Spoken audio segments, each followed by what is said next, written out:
আসসালামু আলাইকুম, বিসমিল্লাহির রহমানির রহিম। আশা করি সবাই ভালো আছেন। আলহামদুলিল্লাহ আমিও ভালো আছি। যেহেতু রোজা, সেহেতু নিজের ডেইলি লাইফে বা ডেইলি রুটিনের মধ্যে তো অবশ্যই একটু পরিবর্তন আসবে। তো যাই হোক, আজকে আমি এই যে আবার আমার পাখির পরিচর্যা করতেছিলাম। তো এখানে মা যেমন, প্রত্যেকটা মাই কিন্তু তার দায়িত্ব সঠিকভাবে পালন করার চেষ্টা করে, তেমনি পাখির ক্ষেত্রেও সেম। সে নিজে খেয়ে এসে তার বাচ্চাটাকে খাওয়াচ্ছিল। তো এটা দেখতে ভালোই লাগছিল। তো তারপরে আমি এই যে ভোর রাতে উঠে সেহরির সময় ছোলা ভিজায় রাখছিলাম। তো যেহেতু অলরেডি দুপুর দুপুর হয়ে গেছে, এর জন্য আমি ছোলা আর আলুটা দিয়ে সিদ্ধ করতে দিচ্ছি। তো এরপরে এই যে আমার বাসায় গুড় নিয়ে আসছে। এই গুড়টার স্মেলটা এত ভালো ছিল, মানে পুরা রুমের মধ্যেই না স্মেলটা ছড়াই পড়ছিল আর কি। আর এই গুড়টা সত্যি খুব ভালো। তা আমি হচ্ছে চিড়া নিয়ে আসছিলাম।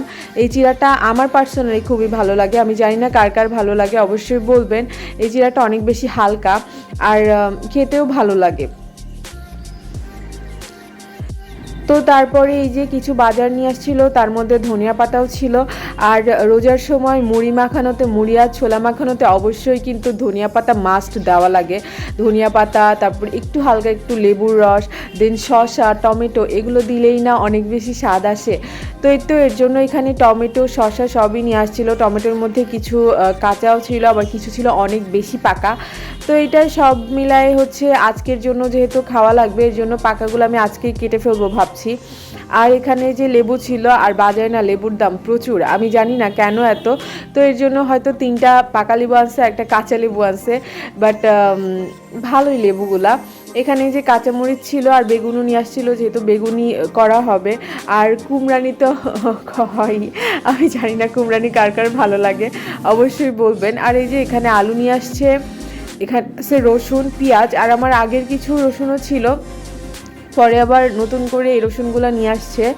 তো মোটামুটি আজকে এগুলাই বাজার নিয়ে আসছে। আর হচ্ছে আমার যাদের ফলমূল হিসাবে খাওয়ার জন্য পেয়ারা নিয়ে আসছে। আমার মনে হয় যে আপেল টাপেল খাওয়ার থেকে আমার মনে হয় যে পেয়ারা খেলে আমি নিজে আমার ভালো লাগে। তো এর জন্যই আমি পেয়ারাই আনতে বলি। এখানে পেয়ারা নিয়ে আসছে, পেয়ারাগুলা রাখছিলাম এখানে। আর তারপরে এই যে বড়ই নিয়ে আসছে। এখন কিন্তু বড়ই হচ্ছে হিউজ টাইপ অফ বড়ই আছে। তো এর মধ্যে এটা হচ্ছে বল সুন্দরী, আবার আমি একদিন খাইছিলাম সেটা ছিল ভারত সুন্দরী। আগে কিন্তু সাধারণত আমরা আপেল কুল বা বিভিন্ন টক বড়ই এগুলোই খাইতাম না, বাট এখন এত বেশি ডিফারেন্ট বড়ইয়ের মধ্যে আসছে, মানে খুবই ভালো। আর এই বড়িগুলো আমি আগেও খাইছি, এগুলো খুবই মিষ্টি। আমার মানে বাসায় এই বড়িগুলো অনেক খায় সবাই।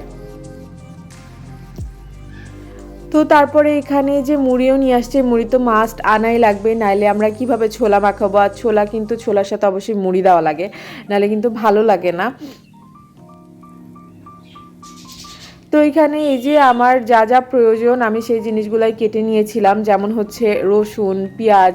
পেঁয়াজও বানাইতে অবশ্যই পেঁয়াজ প্রয়োজন। আর এখানে আমি হচ্ছে যে বেসনের যে গোলাটা সেটাই তৈরি করে নিয়েছিলাম।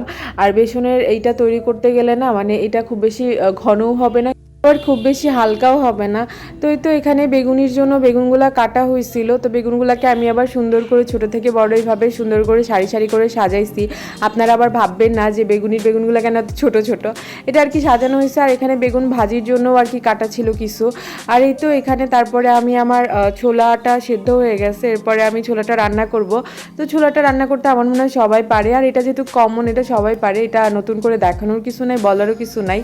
তো এই যে আমি সব কিছুই মশলা টশলা দিয়ে একদম মশলাটাকে ভালো করে ভেজে নিচ্ছিলাম। দেন এরপরে আমি এর মধ্যে ছোলাটা দিয়ে দিব। তো যাই হোক, আজকে এই পর্যন্তই। সবাই ভালো থাকবেন, চ্যানেলটিকে অবশ্যই সাবস্ক্রাইব করবেন, সবাই রোজা রাখবেন, লাইক কমেন্ট শেয়ার করে আমার পাশে থাকবেন, আমার জন্য দোয়া করবেন। আর আল্লাহ হাফেজ।